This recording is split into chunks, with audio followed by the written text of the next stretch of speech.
How to clear app data on iPhone.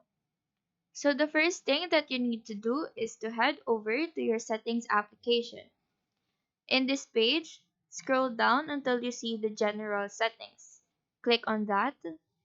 Now tap on the iPhone storage option, and in here, you will find an extensive list of your third-party applications. Select the one which you want to clear the data of.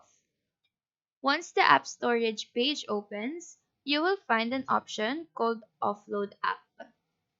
Tap on it and confirm the prompt to offload the app from your iPhone.